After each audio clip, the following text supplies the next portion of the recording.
Di sebuah desa yang tentram dan penuh tradisi, hiduplah seorang tukang bakso bernama Karno. Sejak muda, ia dikenal sebagai pria ulet, pekerja keras, dan pandai meracik bumbu. Gerobak baksonya selalu ramai, terutama saat sore menjelang maghrib. Orang-orang menyukai cita rasa baksonya yang gurih, kuahnya yang kaya rempah, serta dagingnya yang kenyal dan nikmat. Namun di balik kesuksesan itu, tersimpan rahasia kelam yang hanya diketahui Karno dan seseorang di pasar gelap. Awalnya, Karno adalah penjual bakso biasa yang jujur. Ia membeli daging sapi dari pasar dan membuat baksonya dengan bahan terbaik. Namun sejak pandemi melanda dan harga daging melambung tinggi, ia mulai kesulitan. Modal menipis, penghasilan tak sebanding, dan utang terus menumpuk. Di titik itulah setan menggoda Karno melalui seorang kenalan lama bernama Maman, pemasok daging tak resmi. Kamu mau tetap jualan? Tapi pakai cara lama terus ya bangkrut. Gini aja, gue ada daging murah. Enggak usah nanya dari mana. Kalau lo bisa tutup mata, lo bisa dapat untung 3 kali lipat. Karno yang putus asa tergoda. Ia tidak langsung mengiyakan, tapi tawaran itu terus menggema di benaknya. Sampai suatu malam, ketika istrinya meminta uang untuk kebutuhan sekolah anak, dan ia tak punya sepeser pun di tangan, Karno mengambil keputusan terburuk dalam hidupnya. Ia mulai mencampur baksonya dengan daging celeng. Awalnya hanya sedikit. Ia tetap membeli daging sapi sebagai tameng, tapi di rumah ia mencampurnya dengan daging haram itu agar tidak ketahuan. Rasanya pun tetap lezat, bahkan makin gurih. Dan pelanggan semakin ramai. Karno berpikir, ini berkah dari kerja keras. Tapi ia salah. Sangat salah. Semakin hari, Karno kian tamak. Ia tak lagi membeli daging sapi. Seluruh adonan baksonya kini menggunakan daging haram. Tak ada yang tahu. Ia tetap sholat, tetap puasa, bahkan kadang bersedekah dari hasil jualannya. Tapi hatinya sudah gelap. Rezeki dari Allah, asal kita niatkan baik, pasti halal juga, katanya pada diri sendiri, menutupi nuraninya yang sudah koyak. Namun Allah Maha melihat. Dan ketika rezeki datang dari jalan yang bathil, maka azab pun hanya menunggu waktu. Suatu malam, Karno bermimpi aneh. Ia melihat seekor babi besar datang ke rumahnya. Binatang itu tak hanya menyeruduk, tapi juga menjerit keras seperti manusia. Suara itu menyayat telinga dan mengguncang dada. Karno, darahku haram, dagingku kotor. Kenapa kau beri aku pada anak-anak kecil yang tak tahu apa-apa? Karno terbangun dengan keringat dingin. Ia merasa mual, tapi tetap mengabaikannya. Ia anggap itu hanya mimpi biasa. Tapi esoknya, mimpi itu datang lagi. Dan lagi. Setiap malam. Kadang suara tangisan anak-anak menyertainya. Kadang rumahnya dipenuhi darah dalam mimpi itu. Lalu keanehan mulai terjadi di dunia nyata. Pertama, pelanggan kecilnya sakit. Seorang ibu yang biasa membeli 5 mangkok bakso untuk anak-anaknya mendatangi gerobaknya dengan wajah marah. Mas Karno, anak saya muntah-muntah semua semalam. 3 anak saya keracunan makanan. Mereka bilang makan bakso dari gerobak Mas. Karno tersentak. Ia meminta maaf, pura-pura kaget, dan mengganti uang si ibu. Tapi bisikan dalam hatinya mulai mengganggu. Beberapa hari kemudian, gerobaknya dilempari batu oleh orang tak dikenal. Karno semakin gelisah. Ia merasa seperti dibuntuti sesuatu setiap malam. Bau anyir darah selalu muncul saat ia memasak, padahal dapurnya bersih. Kemudian, datang azab yang lebih nyata. Suatu pagi, Karno tak bisa bangun.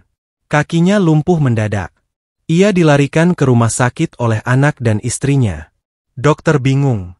Tak ada luka, tak ada penyakit jelas, tapi syaraf di kedua kakinya seperti mati rasa. Mungkin ini stroke ringan, ujar dokter. Tapi Karno tahu, ini bukan penyakit biasa. Malamnya, saat terbaring sendiri di ruang rawat, ia kembali bermimpi buruk. Tapi kali ini mimpi itu berbeda. Ia dibawa ke suatu tempat yang gelap dan berbau busuk. Di sana, ia melihat ratusan anak kecil memegang mangkok bakso, tapi wajah mereka pucat dan kosong. Mereka makan dengan lahap, namun darah menetes dari sudut bibir mereka. Kemudian seekor babi besar datang, menatap Karno dengan mata merah. Engkau beri aku pada anak-anak kecil. Sekarang rasakan bagianmu. Karno menjerit. Ia terbangun, tapi tubuhnya tak bisa bergerak. Ia lumpuh total. Dokter menyebutnya kelumpuhan saraf mendadak yang langka. Tapi Karno tahu, itu bukan medis. Itu balasan dari langit. Istri Karno, Busari, yang awalnya tak tahu apa-apa, mulai curiga. Ia menemukan sisa daging mencurigakan di lemari es. Warnanya berbeda, dan baunya menyengat. Ia bertanya, tapi Karno hanya menangis. Akhirnya ia mengaku. Ia ceritakan semuanya. Dari Maman, dari daging haram, dari keuntungan haram, dan dari mimpi-mimpi penuh azab yang ia alami. Busari menangis terseduh. Anak-anak mereka menangis melihat sang ayah yang kini tak bisa bergerak dan terus meracau tentang suara babi dan darah. Karno mencoba bertaubat. Ia memanggil ustaz ke rumah. Ia meminta semua uang haram itu disumbangkan. Ia menyuruh istrinya berhenti jualan bakso. Tapi semuanya terlambat. Luka di tubuhnya mulai muncul. Kulitnya membusuk perlahan. Dokter menyebutnya penyakit kulit autoimun. Tapi tak satupun obat bisa menyembuhkan. Dan suatu malam, Karno menghembuskan napas terakhirnya dengan mata melotot ketakutan. Tubuhnya kaku, wajahnya seperti melihat sesuatu yang amat mengerikan. Ia dimakamkan keesokan harinya. Tapi kisahnya tak selesai di situ. Malam pertama setelah dimakamkan, warga yang tinggal di dekat makam mendengar suara gerobak bakso berderak lewat jalan setapak dekat kuburan. Padahal tak ada penjual di jam itu. Suara itu diiringi bau kuah dan aroma daging yang anyir. Anjing-anjing melolong. Anak-anak ketakutan. Beberapa hari kemudian, makam Karno ambrol sendiri. Tanahnya retak dan mengeluarkan cairan merah pekat seperti darah. Warga geger. Ustaz kampung datang dan mengadakan pengajian besar-besaran. Semua tahu, ini bukan sekadar musibah. Ini adalah azab dari daging haram yang dijadikan rezeki. Rezeki yang haram, walau terasa manis di awal, akan mendatangkan kehinaan di akhir. Allah Maha Tahu. Dan makanan yang haram, jika masuk ke dalam tubuh, akan menjadikan doa tertolak, amal ditolak, dan hidup jauh dari keberkahan. Malam itu, desa Karangjati kembali diliputi keheningan yang aneh. Setelah pengajian besar-besaran yang dilakukan di musola, semua warga merasa sedikit lega. Tapi hanya sesaat. Karena malam harinya, suara gerobak berderak terdengar lagi. Kali ini, bukan hanya derak kayu yang didengar. Tapi juga suara mangkok yang beradu, seperti orang sedang menyendok kuah dari panci besar. Bakso! Bakso, gurih daging asli. Suara itu serak, pelan, tapi menggema di setiap telinga warga yang mendengarnya. Pak RT yang tinggal paling dekat dengan makam Pak Karno, merasa ada yang tak beres. Ia keluar rumah bersama dua warga lain, membawa senter dan tongkat. Mereka menyusuri jalan kecil yang mengarah ke pemakaman. Tiba di sana, mereka tak percaya dengan apa yang mereka lihat. Ada gerobak bakso berdiri sendiri di samping pusara Karno. Gerobak itu penuh dengan mangkok, panci kuah, dan tusukan bakso. Di atasnya, ada satu tulisan yang membuat darah mereka membeku. Bakso Karno daging asli, harga mati. Padahal gerobak itu sudah dibakar istrinya seminggu lalu atas saran ustaz. Tapi kini muncul kembali. Bahkan di sekitar gerobak itu, tanah bergetar pelan seperti napas berat keluar dari dalam bumi. Pak RT langsung jatuh pingsan. Warga lain lari tunggang langgang. Sejak malam itu, area pemakaman jadi tempat yang dikeramatkan warga. Sementara itu, Busari, istri Karno, hidup dalam tekanan batin luar biasa. Ia sudah menjual semua sisa peralatan bakso suaminya. Ia juga telah mengikhlaskan semua hartanya yang dulu berasal dari hasil haram. Ia bahkan membawa anak-anaknya pindah sementara ke rumah orang tuanya di desa sebelah. Namun azab tak semudah itu hilang. Anak sulung mereka, Bayu, mulai bersikap aneh. Bocah usia 11 tahun itu sering bicara sendiri. Kadang ia menolak makan, kadang merenung di sudut kamar. Bahkan pernah tertangkap menggulung daging mentah dengan tangan kosong, lalu menciuminya sambil tersenyum. Suatu malam, Bayu berbicara sambil menangis. Ayah belum pergi, Bu. Ayah masih di sumur belakang. Dia lapar, katanya dia haus darah. Bu Sari gemetar. Sumur di rumah mertuanya memang sudah lama tak digunakan. Tapi kenapa Bayu menyebutnya? Ia mengajak ustaz dari kampung untuk rukyah Bayu. Namun saat rukyah dimulai, Bayu tiba-tiba muntah darah dan menjerit. Kalian munafik semua. Kalian makan aku tiap hari. Kalian semua akan kutarik. Lalu tubuh Bayu kejang hebat. Ustaz yang hadir mengatakan bahwa ini adalah warisan dari makanan haram yang dikonsumsi selama bertahun-tahun. Jiwa anak-anak yang memakan hasil haram, kata beliau, menjadi rentan terhadap gangguan jin dan syaitan. Dan jika si ayah meninggal dalam kondisi belum benar-benar bertaubat, maka dosa itu masih berputar di keluarganya. Hari-hari selanjutnya seperti neraka bagi Bu Sari. Setiap malam, ia mendengar suara Karno memanggil dari balik jendela. Sari, tolong bukakan pintu. Aku kedinginan, kuah bakso di sini beku. Aku butuh api neraka untuk menghangatkannya. Suaranya lirih, mengiba. Tapi tak ada satupun orang yang berani membuka pintu. Suatu malam, anak keduanya, Putri, hilang dari kamar. Pagi harinya, ia ditemukan di halaman belakang, duduk diam menghadap sumur, dengan tangan yang memegang tulang kecil. Dari mana tulang itu, Putri? Tanya sang ibu, terbata. Putri menoleh pelan dan menjawab tanpa emosi. Ayah yang kasih, katanya ini tulang sapi, dari bakso mau buat adik. Seisi rumah langsung geger. Bu Sari menangis tak berhenti, sementara ustaz kembali dipanggil untuk memagari rumah itu dengan ayat-ayat Al-Quran. Namun gangguan tetap terjadi. Sampai akhirnya, satu keputusan besar diambil. Kuburan Karno harus dibongkar. Warga sepakat. Ini bukan kuburan biasa. Ini tempat yang tidak bisa dibiarkan. Dengan bimbingan para ustaz dan tokoh agama, mereka menggali kembali liang kubur yang telah diratakan. Apa yang mereka temukan membuat semua terdiam. Jasad Karno masih utuh. Tapi tubuhnya seperti membengkak 2 kali lipat. Kulitnya membiru kehitaman. Mulutnya terbuka seperti sedang menjerit. Dan di tangannya, ia menggenggam sesuatu yang membuat semua mundur ketakutan. Mangkok bakso. Mangkok yang sama dengan yang dulu ia pakai saat jualan. Ustaz memerintahkan agar jasad itu segera dibungkus kembali dengan kain kafan baru dan disyolatkan ulang. Setelah itu, ia dimakamkan di tanah yang lebih jauh, di tempat khusus yang digunakan untuk jenazah yang tak wajar. Tanah yang tidak bersebelahan dengan makam warga biasa. Setelah pemakaman ulang itu, gangguan mulai mereda. Tapi trauma yang tertinggal di hati keluarga Karno dan para warga tidak akan hilang semudah itu. Bu Sari kini hidup sederhana. Ia membuka warung kecil menjual gorengan dan air mineral. Ia bertekad tidak akan pernah lagi mencari rezeki dengan cara yang mencurigakan, apalagi haram. Ia mendidik anak-anaknya untuk menjauhi makanan yang tidak jelas asalnya, dan memperbanyak ibadah untuk menggugurkan dosa keluarga. Sementara gerobak bakso yang pernah dibakar, anehnya, selalu muncul kembali dalam mimpi orang-orang.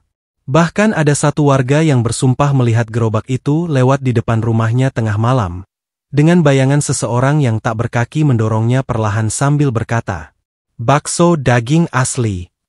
Makanan haram tak hanya merusak jasad, tapi juga mengundang laknat yang mengalir hingga ke anak dan keturunan. Dosa yang dibungkus dengan kenikmatan, pasti akan terbuka dengan kehinaan. Jangan sampai rezeki menjadi kutukan karena niat dan cara yang salah. Sejak pemakaman ulang jenazah Karno, suasana desa Karangjati tampak lebih tenang.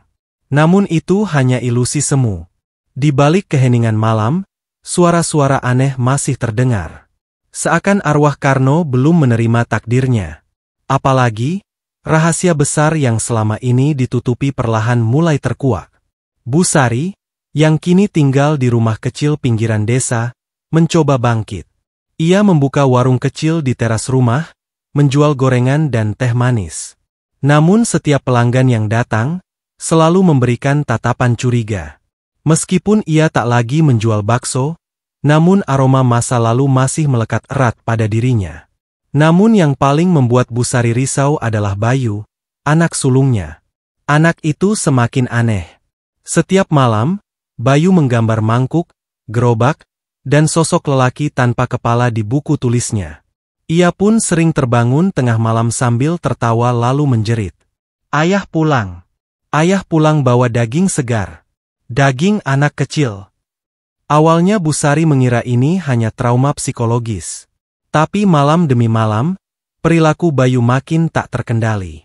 Ia pernah memasukkan pisau ke dalam kantong sekolahnya. Pernah pula mengendap-endap ke dapur, memanaskan air tanpa alasan. Saat ditanya, jawabannya membuat sang ibu nyaris pingsan. Mau belajar masak daging, Bu?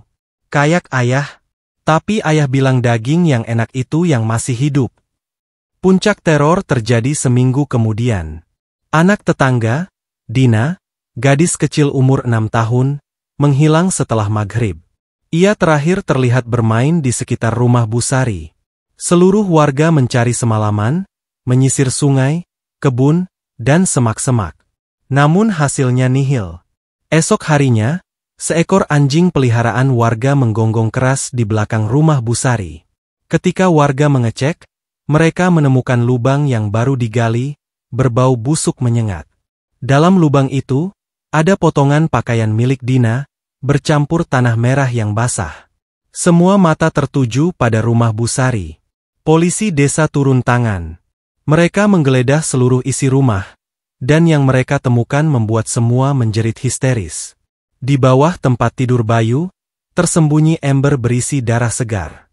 Di lemari, ditemukan potongan daging yang telah dikemas seperti daging sapi.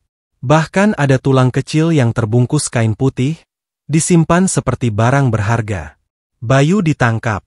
Tapi anak itu hanya tertawa. Itu bukan aku. Ayah yang suruh. Aku cuma bantu. Ayah bilang, 1 anak seminggu, biar kuahnya makin gurih. Busari pingsan di tempat. Ia tak pernah menyangka bahwa warisan dosa suaminya akan menjalar sedemikian mengerikan. Ia dibawa ke rumah sakit jiwa sementara Bayu harus menjalani observasi psikologis dan dititipkan ke lembaga rehabilitasi anak di kota. Namun desa Karangjati sudah kadung diliputi aib. Orang-orang kini menyebut rumah Busari sebagai warung darah, tempat di mana darah anak kecil dipakai sebagai pengganti kaldu. Tak ada yang mau lewat depan rumah itu. Bahkan ada warga yang menyebarkan kabar bahwa jika ada anak menangis tengah malam, artinya Karno sedang mencarinya untuk dijadikan santapan arwah. Ustaz dan para tokoh agama akhirnya menggelar istighosah akbar. Dalam acara itu, salah seorang kakek tua yang datang dari desa sebelah bercerita bahwa Karno dulu pernah belajar ilmu hitam untuk melariskan dagangannya. Ia pergi ke dukun yang tinggal di atas Bukit Wingit, memberikan sesajen berupa daging manusia yang diambil dari janin keguguran. Kakek itu berkata, setiap mangkuk bakso Karno bukan cuma berisi daging, tapi juga sumpah kutukan. Siapapun yang makan, lidahnya akan rindu darah, dan anak keturunannya akan haus jiwa. Seminggu kemudian, rumah Busari dibakar warga. Bukan karena amarah, tapi karena tak ada yang berani tinggal di dekatnya. Asap hitam membumbung tinggi ke langit malam, sementara dari dalam api, terdengar suara jeritan samar. 1 mangkuk lagi, 1 saja tolong. Suara itu perlahan menghilang saat api memusnahkan segalanya. Beberapa tahun berlalu. Desa Karangjati masih berdiri. Tapi tak ada lagi yang berani jualan bakso di sana. Setiap ada yang mencoba, entah gerobaknya pecah, penjualnya sakit, atau dagangannya basi. Seolah kutukan dari dosa lama masih berputar di udara desa itu. Bayu, yang kini remaja, tinggal di panti rehabilitasi khusus. Ia jarang berbicara, hanya menatap kosong ke langit-langit ruangan. Tapi ada satu kebiasaan yang tak pernah hilang. Setiap hari Jumat, ia menggambar gerobak bakso dengan darah mengalir dari pancinya, dan menulis di bawahnya, Ayah akan datang. Ayah akan keliling lagi. Satu rumah, satu anak. Dosa yang dipendam akan membusuk. Dosa yang diwariskan akan tumbuh. Jika harta didapat dari cara haram, maka bukan hanya tubuh yang binasa, tapi juga jiwa keturunan. Setan tak butuh uangmu, mereka hanya ingin warisan laknat yang abadi. Sudah 5 tahun sejak rumah Bu Sari dibakar habis. Tapi trauma dan aib dari peristiwa itu masih mengakar kuat di hati warga Karangjati. Mereka mencoba melanjutkan hidup, membangun kembali desa yang pernah tenang sebelum kengerian itu muncul. Namun waktu tidak selalu menghapus dosa. Kadang, ia hanya menunggu, sampai waktunya tiba untuk menagih lebih banyak korban. SD Karangjati, sekolah dasar satu-satunya di desa itu, dulu ramai dan penuh tawa. Tapi sejak peristiwa hilangnya Dina, banyak orang tua enggan menyekolahkan anaknya di sana. Sempat ditutup selama 2 tahun, kini sekolah itu dibuka kembali dengan murid terbatas. Hanya ada 22 siswa aktif. Di antara mereka, ada seorang anak baru pindahan dari luar desa, namanya Ilham. Ia duduk di kelas 4. Anak yang cerdas, sopan, dan ramah. Tapi sejak minggu pertama bersekolah di SD Karangjati, Ilham mulai mengalami hal-hal yang tak bisa dijelaskan logika. Setiap kali pulang sekolah, ia merasa diikuti. Kadang melihat bayangan hitam berdiri di belakang pohon mangga tua di halaman sekolah. Dan suatu hari, saat hendak ke toilet, ia menemukan tulisan di cermin kamar mandi. "Kamu selanjutnya, darahmu manis." Ilham langsung berteriak dan lari. Guru-guru mengira itu hanya imajinasi anak kecil. Namun Ilham bersumpah, tulisan itu benar-benar ada, ditulis dengan cairan merah seperti darah. Malam harinya, Ilham mengigau keras. Ibunya terbangun dan melihat anaknya berdiri menghadap tembok, menggambar sesuatu dengan tangan kosong. Saat lampu dinyalakan, sang ibu syok. Tembok dipenuhi gambar gerobak bakso, dan anak kecil yang tubuhnya dimasukkan ke dalam panci. Ibunya membawa Ilham ke Ustaz Rahmat, satu-satunya ustaz yang masih aktif berdakwah di desa itu. Saat mendengar cerita Ilham, Ustaz Rahmat langsung pucat. Ia merasa ada yang bangkit kembali. Sesuatu yang belum selesai. Ia bertanya pada Ilham, "Nak, kamu tahu siapa yang mengajarimu menggambar begitu?" Ilham menjawab sambil menunduk. "Dia, pria tanpa kepala, tapi badannya penuh luka, dan dia bawa gerobak. Dia bilang dia tukang bakso. Namanya Pak Karno." Mendengar nama itu, Ustaz Rahmat langsung berdiri. Ia merasa sudah saatnya mengungkap apa yang sebenarnya terjadi selama ini. Ia mendatangi arsip desa, mencari catatan lama. Dan di sana, ia menemukan sebuah fakta mengejutkan. Karno bukan hanya menjual bakso dari daging haram. Tapi ia juga menghilangkan lebih dari 12 anak dalam 10 tahun terakhir hidupnya. Semua itu tertutupi karena ia bekerja sama dengan oknum aparat desa lama, yang kini telah pensiun atau meninggal misterius. Namun satu fakta paling mengerikan baru ditemukan. Karno sempat berwasiat, agar tulang-tulang anak yang ia sembelih ditanam di halaman sekolah dasar. Ustaz Rahmat pun mengumpulkan warga dan menggali pekarangan sekolah, tepat di bawah pohon mangga tua. Dan benar saja, ditemukan 13 tulang belulang kecil, masih terikat dengan tali nilon, sebagian bahkan masih ada sisa seragam SD. Teriakan warga pecah. Beberapa pingsan. Sementara langit mendadak gelap, meski matahari masih siang. Hujan deras turun disertai petir menyambar tiang bendera di halaman sekolah. Tiba-tiba, terdengar suara gerobak. Padahal tidak ada siapa-siapa. Roda besi berderit, lalu terdengar suara laki-laki parau. "Mereka belum kenyang, aku harus jualan lagi, darah kalian belum lunas." Semua orang lari tunggang langgang. Tapi Ilham berdiri kaku. Di hadapannya, muncul sosok Karno, tanpa kepala, menyeret gerobak berkarat, dari dalamnya menetes darah segar bercampur rambut anak-anak. Sejak malam itu, sekolah kembali ditutup. Pohon mangga tua ditebang, tapi setiap batangnya meneteskan darah. 3 warga yang ikut menebang pohon itu meninggal dalam kecelakaan tragis 3 hari kemudian, terpanggang dalam mobil yang terbakar sendiri. Sementara itu, Busari, yang telah dianggap gila dan tinggal di panti sosial, menggigiti jari-jarinya sendiri hingga habis. Ia berbisik pada perawat. Gerobaknya sudah jalan lagi. Karno nggak bisa tidur. Anak-anak akan jadi daging lagi. Bayu, anak Karno, juga kembali ke desa, kabur dari lembaga rehabilitasi. Ia datang diam-diam, dan terlihat duduk di depan reruntuhan bekas rumahnya. Di tangannya, ia pegang pisau kecil dan selembar kertas lusuh bertuliskan. Resep kuah dari ayah, 1 sendok garam, 1 tetes darah anak manis. Warga kini tak hanya takut, tapi benar-benar percaya. Kutukan Karno belum selesai. Arwahnya masih mencari mangsa. Gerobaknya masih berjalan. Dan anak-anak adalah target selanjutnya. Malam itu dosa yang tidak ditebus, desa Karangjati kembali menagih. Jalanan hanya dari pelaku, lampu-lampu padam, tapi dari keturunannya, dan udara terasa dingin dan tanah yang pernah mencicipi darah anak tak berdosa, di ujung gang paling gelap hingga kebenaran terdengar suara gerobak dan arwah mereka dipulihkan. Suara itu menembus sunyi, menyayat bulu kuduk siapapun yang mendengarnya. Bayu, anak dari Karno, kini telah kembali secara penuh. Ia tidak lagi bersembunyi.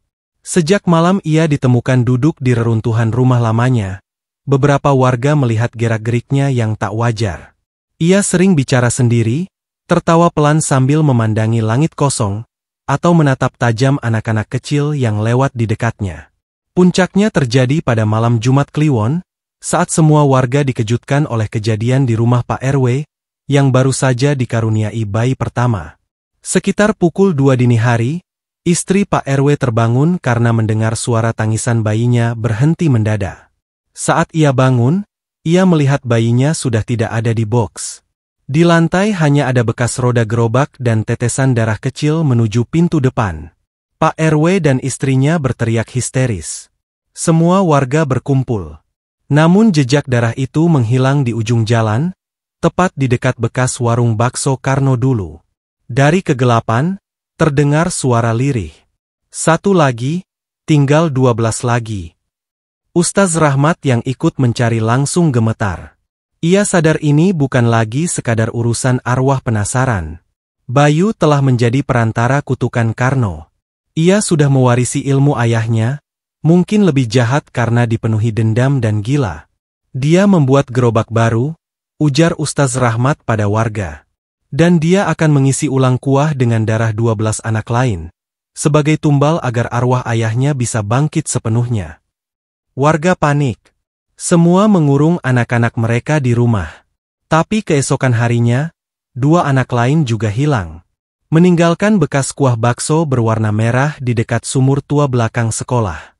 Melihat semua semakin gila, Ustaz Rahmat melakukan langkah terakhir. Mengadakan ritual pengusiran setan dan pemutusan perjanjian darah yang diduga menjadi akar semua kutukan ini. Ia mengumpulkan seluruh warga, dan meminta semua anak dibawa ke masjid lama di tengah desa, yang dikenal sebagai tempat paling sakral. Malam itu, semua lampu masjid dinyalakan. Bacaan ayat suci dikumandangkan tanpa henti. Di luar, para pemuda menjaga gerbang dengan bambu runcing dan obor. Namun tepat pukul 3 dini hari, gerobak itu muncul. Gerobak Bayu. Dari ujung jalan, ia mendorongnya pelan. Di atas gerobak, tidak ada bakso. Hanya potongan boneka anak-anak, serpihan pakaian berdarah, dan kuah yang mendidih sendiri meski tidak ada api. Bayu berjalan perlahan, matanya kosong, mulutnya melantunkan mantra yang sama berulang-ulang. Kuah dari darah, daging dari ketakutan, tulang dari takdir, 1 sendok cukup untuk hidup abadi. Para pemuda mencoba mengadang Bayu. Tapi tubuhnya seperti kebal. Ia berjalan melewati api tanpa terbakar. Bambu yang diarahkan padanya patah sendiri. Tiba-tiba, azan subuh berkumandang dari menara masjid. Bayu berhenti. Gerobaknya mulai bergetar. Kuah di dalamnya menggelegak. Tiba-tiba, dari dalam gerobak muncul wajah-wajah anak kecil. Menangis, merintih, dan memanggil nama orang tua mereka. Di puncaknya, Muncul wajah Karno, terbakar, matanya melotot penuh dendam. Bayu menjerit keras, tubuhnya terbakar sendiri, lalu meledak menjadi abu. Gerobaknya pecah, dan dari dalamnya melesat jiwa-jiwa anak yang terkurung, terbang ke langit, dibungkus cahaya putih. Seluruh desa mendadak terang, meski matahari belum terbit. Warga menangis haru. 3 anak yang hilang ditemukan pingsan di depan masjid, masih hidup. Kutukan Karno berakhir. Ustaz Rahmat memimpin doa dan menyuruh warga merobohkan bekas rumah Karno dan sekolah yang penuh tulang itu. Di atas tanahnya kini berdiri taman doa dan prasasti bertuliskan, "Di tanah ini, darah anak-anak tak berdosa pernah tumpah. Jangan ulangi dosa yang sama. Jangan cari rezeki dari penderitaan orang lain."